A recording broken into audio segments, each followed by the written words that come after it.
बिस्मिल्लाहिर्रहमानिर्रहीम। अस्सलाम वालेकुम। आज 6 दिसंबर बरोज़ जुम्मा हम बात करेंगे दो अहम केसेस के हवाले से। पाकिस्तान तहरीक इंसाफ का जो हुकूमती इत्तेहाद है, सियासी हुकूमती इत्तेहाद के ख़िलाफ़ जो पाकिस्तान तहरीक इंसाफ का इत्तेहाद है, उसमें बड़े बड़े नाम जिसमें पीर पगाड़ा GDA, उसके अलावा मौलाना फजलुर रहमान, जमात इस्लामी, शाह खकान अब्बासी और मुख्तलिफ़ लोगों के हवाले से पाकिस्तान तहरीक इंसाफ ने बाज़ाब्ता तौर पर उनसे रब्ते किए हैं और मुस्बत पेशरफ्त सामने आई है, वो मैं आपके साथ शेयर करूँगा। आज़ाद कश्मीर में जो रियासत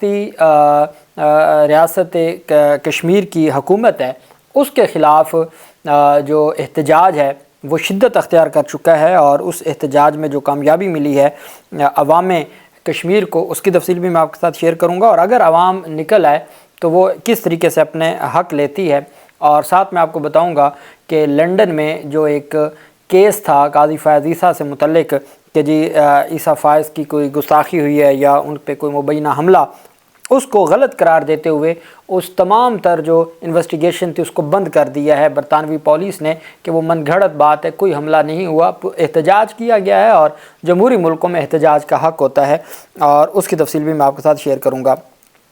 सबसे पहले मैं आपको बताता चलूँ कि आप जानते हैं लाहौर में भी स्मोक के हालात बेहतर हो चुके हैं, पंजाब में भी बेहतर हुए हैं, और लाहौर हाई कोर्ट की जानिब से अहकाम जारी किए गए थे कि मुल्क पूरे सूबे में आप जो मार्केट्स हैं वो 8 बजे तक बंद रखें। अब हुकूमत ने क्या किया है, हुकूमत की जानिब से कुछ हालात बेहतर हुए हैं। अभी तो आगे हालात देखें ना, दिसंबर, जनवरी, फरवरी, तो अभी तो स्मोक का असल मौसम तो जनवरी का रहता है। तो बजाय इसके कि हुकूमत जो बेहतरी आई थी इसमें मज़ीद बेहतरी लेके आती, हुकूमत ने फिर 10 बजे मार्केटें 10 बजे तक खोलने की को अनाउंस कर दिया, जिस पर फिर आज लाहौर हाई कोर्ट में जब समाअत हुई तो जस्टिस शाहिद करीम साहब ने कहा कि क्या करते हैं आप, अगर कुछ बेहतरी आती है तो उसको बेहतर हो लेने दें, क्यों बेहतरी को फिर तबाही की तरफ लेके जा रहे हैं। अदालत ने रिमार्क दिया कि लगता है कि मार्केट्स का वक्त तब्दील करने में प्रेशर ग्रुप और माफियाज का हाथ है। अदालत ने LDA को सड़कों पर रेहड़ी लगाने वालों के हवाले से भी पॉलिसी लाने की हदायत कर दी। लाहौर हाई कोर्ट में समाअत हुई। अदालत ने इस्तफसार किया कि अदालत में रिपोर्ट जमा करवाए बगैर मार्केट्स का वक्त कैसे तब्दील हो गया, यहाँ बहुत से प्रेशर ग्रुप और माफियाज हैं। मार्केट्स का वक्त तब्दील करने का अमल भी ऐसे लगता है अफसरान को समझना होगा कि स्मोक एक अहम इशू है। एडवोकेट जनरल ने अदालत को बताया कि मैं इस पर भी अभी रिपोर्ट ले लेता हूं कि किस बिना पर यह मार्केट्स का वक्त तब्दील किया गया। अदालत ने LDA को सड़कों पर रेहड़ी लगाने वालों के हवाले से पॉलिसी लाने की हदायत कर दी। अदालत ने कहा कि सड़कों पर रेहड़ियां लगने से ट्रैफिक की रवानी मुतासर होती है, रेहड़ियों के लिए अलग से जगह मुख्तस होनी चाहिए। LDA के वकील ने यकीन दहानी करवाई कि हम इस हवाले से काम कर रहे हैं। एडवोकेट जनरल पंजाब ने अदालत को आगाह किया कि हर 6 माह बाद गाड़ियों की फ़िटनेस इंस्पेक्शन के लिए पॉइंट्स मुकर्रर कर रहे हैं। अदालत ने रिमार्क दिया कि फ़िटनेस सर्टिफिकेट के बाद गाड़ियों पर टैग लगाया जाए। मोटरसाइकिल और छोटे लोडर्स को आपने ख़ास तौर पर चेक करना है। सेफ सिटी कैमरों से गाड़ी गुजरे तो इल्म हो जाए कि इसकी फ़िटनेस सर्टिफिकेट का टैग लगा है या नहीं। अदालत ने समाअत में मज़ीद समाअत को जो है वो मुलतवी करते हुए अगले जुमा तक जो पेशरफ्त रिपोर्ट्स हैं स्मोक के तदारुक से मुतल्लिक वो तलब कर ली। इसी तरीके से आप जानते हैं कि ईसा फ़ाइज़ का जो बेंच था उसकी जानिब से बाकायदा तौर पर मारगला में जो मोनाल होटल था उसको गिरा दिया गया था और उसको वहाँ सील कर दिया गया था। तो मारगला हिल और नेशनल जो पार्क है उससे मुतल्लिक जो तजावुज़ात से मुतल्लिक केस की समाअत हुई। सुप्रीम कोर्ट में 6 रुकनी बेंच ने समाअत की। मुनाल के वकील ने अदालत में कहा कि अदालत के हुक्म पर हमारा रेस्टोरेंट गिरा दिया गया, लेकिन मारगला हिल्स में अभी 134 के करीब होटल, रेस्टोरेंट्स और खोखे मौजूद हैं। जस्टिस जमाल ने कहा कि आप कहते हैं कि खुद खाएंगे ना किसी को खाने देंगे। मारगला हिल्स महफूज इलाका है, वहाँ हर किस्म की तामीरात को गैर कानूनी करार दिया गया है। जस्टिस मोहम्मद अली मज़हर ने कहा कि मारगला हिल्स में अभी कितनी गैर कानूनी तामीरात बाकी हैं। वकील म्यूनसिपल कॉरपोरेशन ने बताया कि मारगला में 80 से 132 तामीरात अभी भी बाकी हैं। जस्टिस जमाल ने इस्तफसार किया कि सुप्रीम कोर्ट का ऑर्डर सिर्फ मुनाल के लिए था। अदालत ने मारगला हिल्स में तामीरात के हवाले से असूल तय कर दिए है, CDA अपना काम क्यों नहीं करता। DG माहौलियाती एजेंसी ने अदालत को बताया कि मारगला हिल्स में अभी 50 से ज़्यादा खोखे चल रहे हैं जो माहौलियाती मसाइल का सबब बन रहे हैं। जस्टिस मुसरत हिलाली ने इस्तफसार किया कि CDA अदालती अहकामात की खिलाफवर्जी क्यों कर रहा है। वकील म्यूनसिपल कॉरपोरेशन ने कहा कि अब यहाँ से अब आप देखें, वकील म्यूनसिपल कॉरपोरेशन ने कहा कि मार्गला हिल्स नेशनल पार्क में इस्लामाबाद क्लब भी मौजूद है। जो इस्लामाबाद की अशराफिया के लिए इस्लामाबाद क्लब बनाया गया है, उसका भी कहा कि नेशनल पार्क में तो इस्लामाबाद क्लब भी आता है, उसको भी फिर बंद किया जाए। उस पर जस्टिस जमाल मंदोखेल ने कहा कि बात मार्गला हिल्स की हो रही है, आप सुप्रीम कोर्ट और इस्लामाबाद क्लब चले जाते हैं। तो उन्होंने कहा जी मैं तो नेशनल पार्क की बात कर रहा हूँ कि मार्गला हिल्स नेशनल पार्क में ये सारा एरिया आता है। लेकिन उन्होंने कहा आप कहाँ चले गए, चूँकि इस्लामाबाद क्लब आप जानते हैं। जस्टिस नईम अख्तर अफगान ने कहा कि 1960 के मास्टर प्लान में सुप्रीम कोर्ट भी मार्गला नेशनल पार्क में तामीर हुई। जस्टिस मोहम्मद अली मज़हर ने कहा कि CDA पहले मुनाल के अतराफ़ में गैर कानूनी तामीरात को देख ले। CDA मार्गला हिल्स और अतराफ़ से फारिग होकर भी सुप्रीम कोर्ट को CDA देख ले। CDA के डायरेक्टर जनरल ने अदालत को आगाह किया कि अदालती अहकामात में खोखों को गिराने से रोक दिया गया था। जस्टिस अमीनुद्दीन खान ने कहा रिपोर्ट दें कि मार्गला हिल्स में कितने खोखे हैं। जस्टिस मुसरत हिलाली ने अपने रिमार्क्स में कहा कि जितनी बर्बादी खैबर पख्तूनख्वा में मार्गला हिल्स में हुई है सोच नहीं सकते, नारान जाकर देखे वहाँ क्या हाल है। दरी असना आइनी बेंच ने CDA मार्गला हिल्स में गैर कानूनी तामीरात पर मुफस्सल रिपोर्ट तलब कर ली। दूसरी तरफ आप जानते हैं कि मौलाना फजलुर रहमान और हुकूमत के जो मामलात हैं वो इंतहाई गंभीर हो चुके हैं। जो बंगला नंबर 7 है मौलाना फजलुर रहमान का, आज जमीयत उलमा इस्लाम चूँकि वो जो मदरसों से मुतल्लिक बिल है उसको इतराज़ लगा के मुस्तरद कर दिया, सदर आसिफ जरदारी ने वापस आ गया। फिर उसके बाद पहले फैसल वावडा की मुलाकात होती है, फिर राना सनाउल्लाह की मुलाकात होती है और कहा जाता है जी कि हम जॉइंट सेशन बुला लेते हैं, उसमें हम मंजूर करवा लेते हैं। वो भी जॉइंट सेशन की भी तफसीलात सामने ना आ सकें। आज मौलाना अब्दुल गफूर हैदरी ने अनाउंस किया है कि हुकूमत को दीनी मदारस का बिल हर सूरत मंजूर करना होगा। 8 दिसंबर तक बिल मंजूर ना किया गया तो इस्लामाबाद का रुख करेंगे। उन्होंने कहा मजहबी लोग नहीं चाहते कि इस्लामाबाद की तरफ मार्च किया जाए, मुल्क भी इस चीज़ का मुतहम्मिल नहीं है।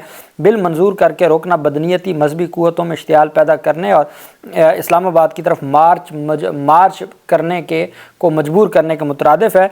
उन्होंने कहा कि बिलावल ने यकीन दहानी करवाई कि वो अपने बाबा से बात करेंगे, लेकिन उनके बाप ने इसको मुस्तरद कर दिया है। उन्होंने वाज़ेह किया कि जमीयत उलमा इस्लाम और वफाकुल मदारिस का बिल नहीं बल्कि तमाम के तमाम तंजीमात मदारिस का है। ये इन सियासी जमातों का बिल है जो मजहबी तंजीमों की सदारत कर रहे हैं। उन्होंने कहा जी कि हाफिज़ हमदुल्ला ने कहा कि सदर पाकिस्तान ने मदारिस रजिस्ट्रेशन बिल को मुस्तरद करके तबले जंग बजा दिया है। बिल को मुस्तरद करना पार्लियामेंट, जमहूरियत और आइन के चेहरे पर ज़ोरदार तमाचा है। उन्होंने सवाल किया कि क्या इसी को जमहूरियत ज़बरदस्त इंतकाम है कहा जाता है? क्या सदर पाकिस्तान मुस्लिम लीग नून की हुकूमत के लिए मुश्किलात पैदा कर रहे हैं? उन्होंने कहा मदारिस बिल मुस्तरद करके वालिद ने बेटे को भी लाल झंडी दिखा दी। उन्होंने सदर पाकिस्तान के साथ साथ शहबाज शरीफ और बिलावल को भी बिल मुस्तरद किए जाने का ज़िम्मेदार करार दिया। ये उसके बाद जब उन्होंने कहा जी कि हम 8 दिसंबर को मार्च करने पर मजबूर हो जाएंगे, शहबाज शरीफ फौरी तौर पर बंगला नंबर 7 मौलाना फजलुर रहमान के पास पहुँच गए। वहाँ जाके उन्होंने तहफ़्फ़ुज़ात दूर करने की यकीन दहानी। अब आप एक बात याद रखिएगा कि मौलाना फजलुर रहमान हुकूमती टीम का ही हिस्सा हैं, इसमें कोई दूसरी राय नहीं है। अब ये मार्च और इस तरह की चीज़ें इस वजह से कहा जा रहा है कि अब अपोजिशन भी उन्हीं को समझा जाए कि देखें जी हुकूमत के ख़िलाफ़ कोई मार्च और कोई एहतजाज है, और ये फ्रेंडली अपोजिशन बनना चाहते हैं कि हुकूमत में रहें भी, मफादात भी लें और हुकूमत का हिस्सा भी न रहें। शहबाज शरीफ और मौलाना फजलुर रहमान के दरमियान रब्ता हुआ है जिसमें मदारिस रजिस्ट्रेशन बिल पर तहफ़्फ़ुज़ात का इज़हार किया गया है। तर्जुमान JUI असलम गौरी के मुताबिक शहबाज शरीफ फजलुर रहमान के दरमियान रब्ता हुआ जिसमें मौलाना ने वज़ीर आज़म को मदारिस रजिस्ट्रेशन बिल पर अपने तहफ़्फ़ुज़ात से आगाह किया। उन्होंने कहा वज़ीर आज़म ने बिल पर तमाम तहफ़्फ़ुज़ात दूर करने की यकीन दहानी करवाई है। मौलाना फजलुर रहमान का कहना था कि हुकूमत मुतफ़िक़ा बिल को मुतनाज़ बनाने से गुरेज़ करें, हम अपने मौक़िफ़ पर कायम है और मदारिस की आज़ादी और हुर्रियत पर कोई आँच नहीं आने देंगे। दूसरी तरफ आज़ाद कश्मीर में जो एहतजाज और एहतजाज से मुतल्लिक जो कवानीन थे, जो मुतनाज़े बिल था, ऑर्डीनेंस था जिसको सुप्रीम कोर्ट ऑफ AJK ने मुअत्तल कर दिया था, तो कल जो जुमेरात को आज़ाद कश्मीर में पहिया जाम हड़ताल हुई, हक अदा कर दिया। इतना कामयाब एहतजाज, पूरा कश्मीर बंद कर दिया। मीडिया तो कहता रहा कि किसी ने जो है वो एहतजाज के कॉल को नहीं माना, लेकिन हकीकत यह है कि वहाँ सारा कुछ बंद किया गया। उसके बाद फिर बाकायदा तौर पर एक प्रेस कॉन्फ्रेंस की गई। वज़ीर इत्तलात पीर मज़हर सईद और साथ उनके बाकी लोग थे काबीना के, उन्होंने कहा जी कि हम सुप्रीम कोर्ट इसको मुअत्तल कर चुकी है, हमारे पास टाइम है, हम मिल बैठ के बात कर सकते हैं। लेकिन पूरा जो वहाँ पे गैर मामूली रद्द अमल सामने आया है। आज उनकी जानिब से ऐलान किया गया, चूँकि आज 12 बजे तक का उन्होंने अल्टीमेटम दिया हुआ था, अब आज़ाद कश्मीर और पाकिस्तान के दरमियान ज़मीनी रास्ते बंद करने का ऐलान कर दिया है। جوائنٹ عوامی ایکشن کمیٹی نے آزاد جموں کشمیر کے تمام انٹری پوائنٹس کل 11 بجے سے بند کرنے کا اعلان کر دیا ہے۔ کل 11 بجے تک ہڑتال ختم کر دی گئی ہے، اس کے بعد تمام انٹری پوائنٹس بند کرنے کا اعلان ہو چکا ہے۔ جو لوگ پنڈی اسلام آباد میں پھنسے ہوئے ہیں یا پنڈی اسلام آباد ضروری سفر سے جانا چاہتے ہیں، کل 11 بجے سے پہلے اپنی منزل کی طرف جا سکتے ہیں، تب تک روڈ کلیئر ہیں۔ اعلان کیا گیا ہے کہ کل 11 بجے سے پاکستان اور آزاد کشمیر کے انٹری پوائنٹس پر دھرنے دیے جائیں گے اور احتجاج کیا جائے گا، صرف کہ بھئی آپ نے یہ جو ناجائز قانون ہے کہ جی پرامن جو احتجاج ہے اس کا حق بھی چھینا جا رہا ہے، اس کے خلاف یہ کشمیر کی عوام نکلی ہوئی ہے اور وہ پرامن احتجاج کے ذریعے اپنا جو لینا چاہتے ہیں، اپنا حق لینا چاہتے ہیں۔ ساتھ ہی پاکستان تحریک انصاف کے سربراہ عمران خان نے 5 رکنی کمیٹی بنائی، اس کمیٹی کو کہا کہ آپ نے 13 دسمبر کو ایک بہت بڑا اجتماع کرنا ہے پشاور میں، اور اس میں آپ نے تمام سیاسی جماعتوں کو بلانا ہے۔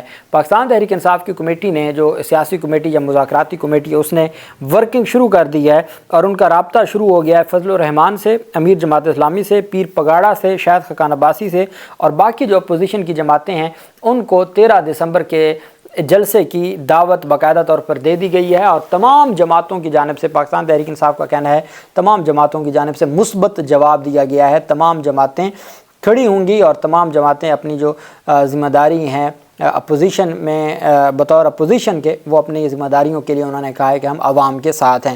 تو یہ ایک بڑی پیش رفت سامنے آئی ہے جس میں گرینڈ اپوزیشن الائنس بننے جا رہا ہے، اور اس میں یہ مثبت پیش رفت سامنے آئی ہے۔ پاکستان تحریک انصاف کے مطابق کہ تمام اپوزیشن کی جماعتوں نے ان کی دعوت قبول کر لی ہے اور 13 دسمبر کو وہاں سے اعلان کیا جائے گا۔ اللہ پاک پاکستان کا ہمیں ناصر ہو۔ بہت شکریہ۔ اللہ حافظ۔ پاکستان زندہ باد۔